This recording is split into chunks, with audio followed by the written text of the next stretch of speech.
In commemoration of the 57th independence of Nigeria on the 2nd of October 2017, the brightest and the best political minds and leaders will gather together at the Nigerian Institute of International Affairs in a conference themed Which Way Nigeria. This conference is organized by the Partnership for a New Nigeria in conjunction with Project Nigeria Movement.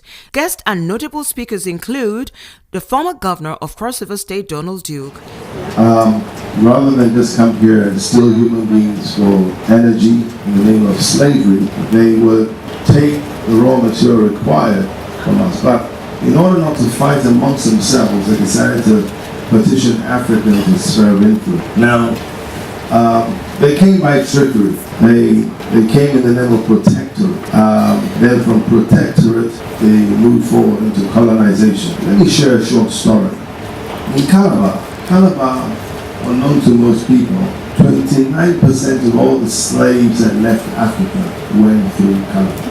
And it's not that we were selling, we were major traders. No, we just provided the port facility for, maybe that's why my father went to work in customs. We provided the port facility for the trade to prosper. A lot of the trades came from Igbo land, even as far north as Ghana. If you go to the museum in Calabar, it gives a real detailed account of the slave movement. And did them on the course, and you have your Yobong of Calabar. Everyone knows your Yobong of Calabar because his territory was by the port side. And so he made a lot of money collecting duties and facilitating the trade. But where am I going to in this? Queen Victoria wrote him a letter asking that she would like to see an end to the slavery, to slave trade, and that she was well aware that it was a very lucrative trade to the Yobong of Calabar, but that she was proposing that they trade in other things, oils, palm oil that is, and spirits, and in return she would protect him from his adversaries, and that's where the protection thing came about. And the interpreter, in telling the story, reading it out and interpreting it, when he got to where she signed off, Victoria, Queen of England, he said, Victoria, Queen of all white people, because he didn't understand what England meant, and for them, every white person was the same. So his response was, very well, if you, this woman, would like to protect me, I'm coming to slow down. He proposed to marry her. Then he signed off and did them in your honesty, king of all black men. Victoria didn't stop there. She replied. She sent him the cape, the red monarch cape, and a Bible. But she didn't say no to his proposal. So he assumed that she had accepted. And so to this day, whoever is Queen of England is the wife of Yobong of Calabar. I'm serious.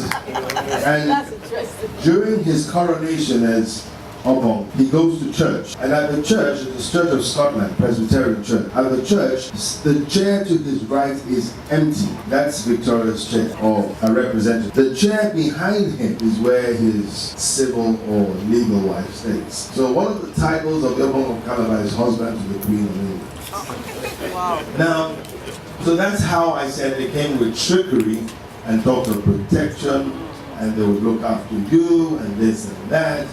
And gradually they evolved to colonization, and for administrative reasons it was getting too difficult for them to administer the northern parts and the south and the western together, so they put all of us together. So they should put our territories together.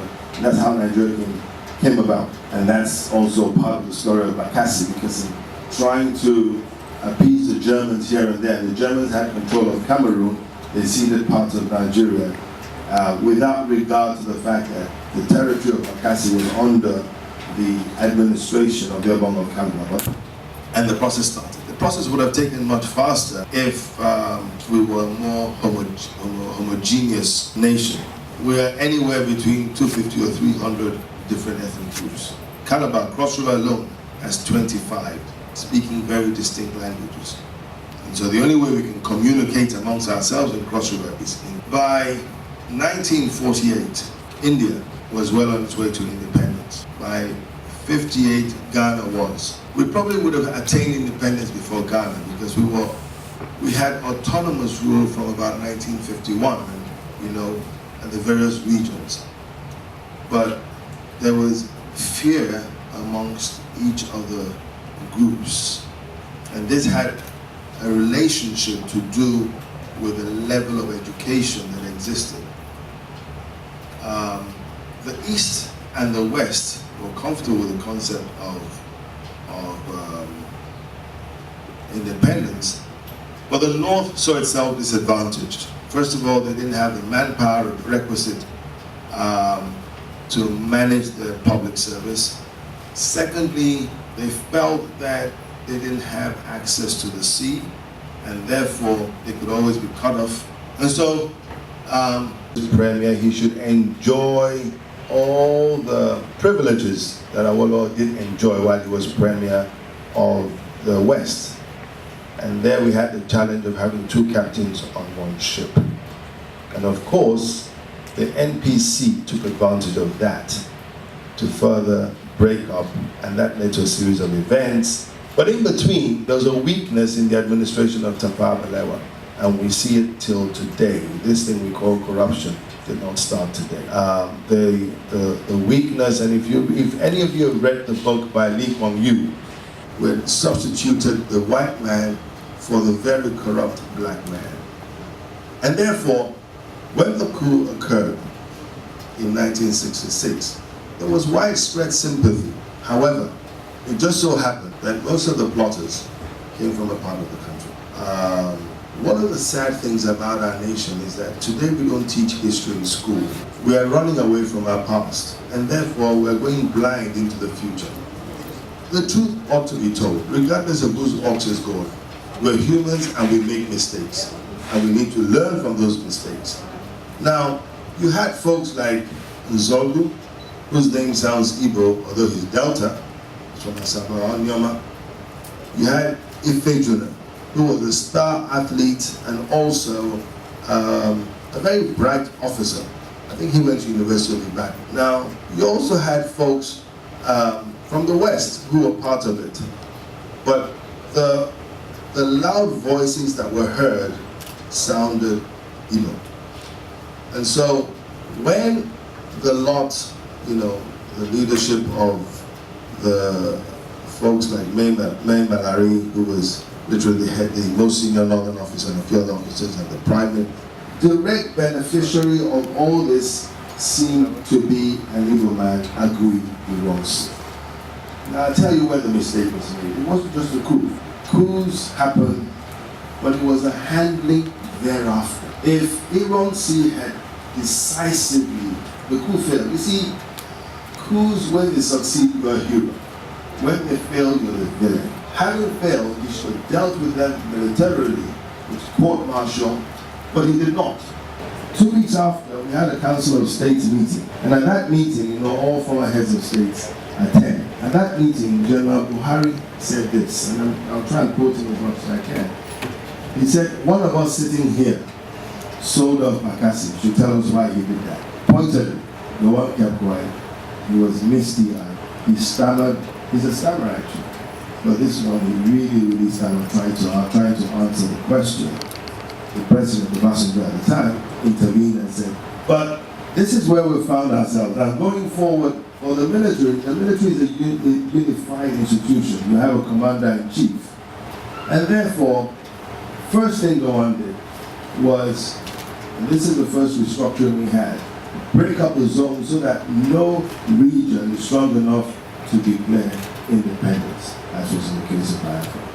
The second thing, he posted military administrators to the 12 states, and they took direct orders from him or from the head of state. So that's the advent of our unitary constitution. Everything has evolved from there. By the time they handed over in 1979, the first handover, we still had this at the back of our minds. And believe me, we talk of restructuring, and I'm coming to that. The most contentious issue going forward is revenue distribution.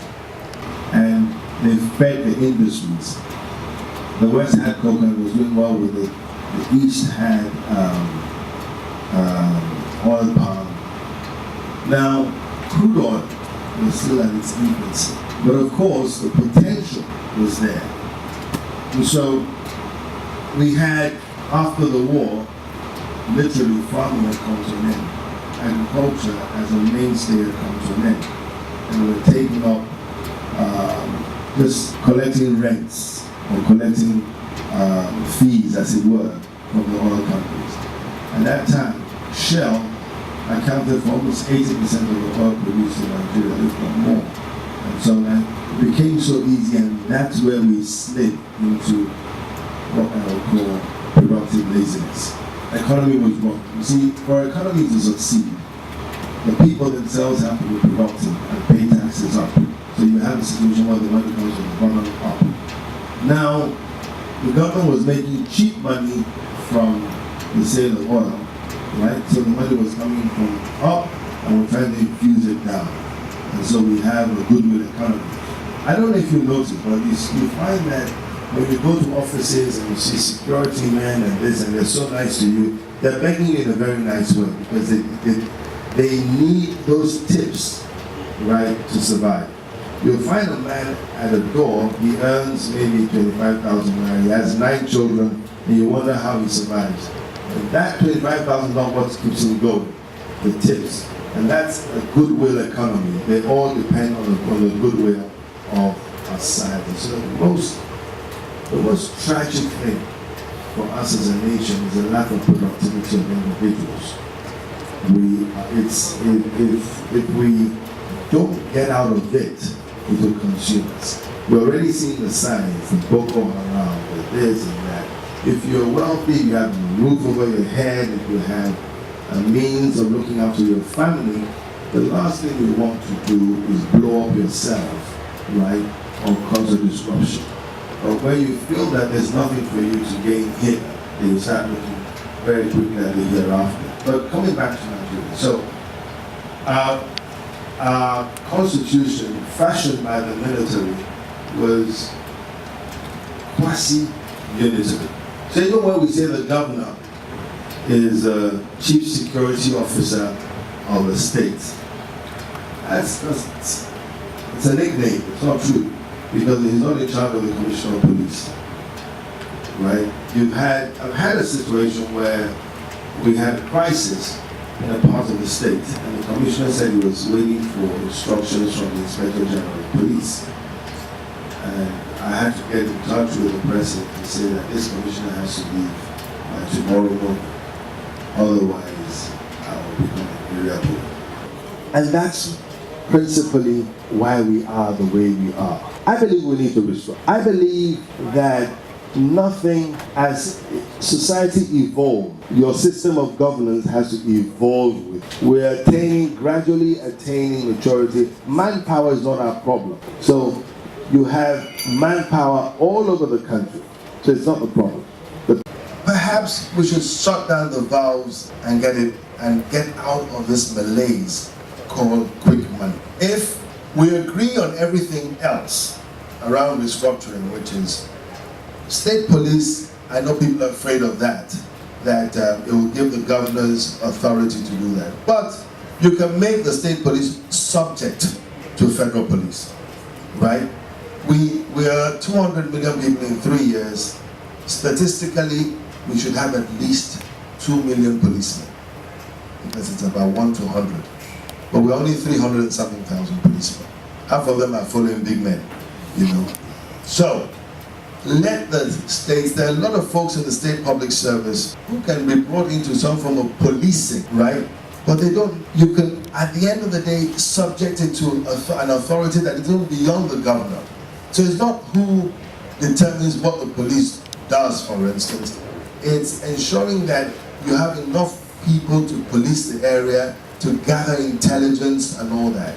But we're always afraid, and because of that, because of the idealism that we could achieve by decentralizing our police force, we now have literally a unitary police force, and therefore we are shortchanged in the area of security.